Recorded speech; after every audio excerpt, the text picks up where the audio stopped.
New Zealand সিরিজেই দলে ফিরছেন সাকিব আল হাসান। দীর্ঘ অপেক্ষার পর অবশেষে জাতীয় দলে ফেরার পথে আছেন বাংলাদেশের তারকা অলরাউন্ডার সাকিব আল হাসান। পাকিস্তান সিরিজে ফেরার জোর গুঞ্জন উঠলেও শেষ পর্যন্ত তা বাস্তবে রূপ নেয়নি। তবে আসন্ন নিউজিল্যান্ড সিরিজে আবারও বাংলাদেশের জার্সিতে দেখা যেতে পারে তাকে। সোমবার বাংলাদেশ ক্রিকেট বোর্ড কার্যালয়ে সাংবাদিকদের সঙ্গে আলাপকালে এমন ইতিবাচক ইঙ্গিত দিয়েছেন ক্রিকেট অপারেশনস কমিটির প্রধান নাজমুল আবেদিন।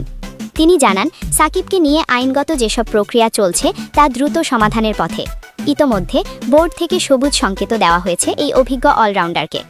ফাহিম বলেন, সাকিবকে নিয়ে আইনগত যেসব প্রক্রিয়া চলছে তা দ্রুত এগোচ্ছে। সেই হিসেবে আশা করছি খুব শিগগিরই তাকে দেশে ফিরে আসতে দেখা যাবে। তবে দেশে ফেরা মানেই দলে সরাসরি জায়গা নিশ্চিত নয় বলেও স্পষ্ট করেছেন তিনি।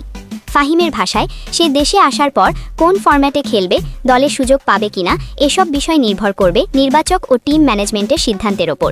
সবকিছু ঠিক থাকলে নিউজিল্যান্ড সিরিজ দিয়েই আন্তর্জাতিক ক্রিকেটে নতুন করে পদচারণা শুরু হতে পারে সাকিবের।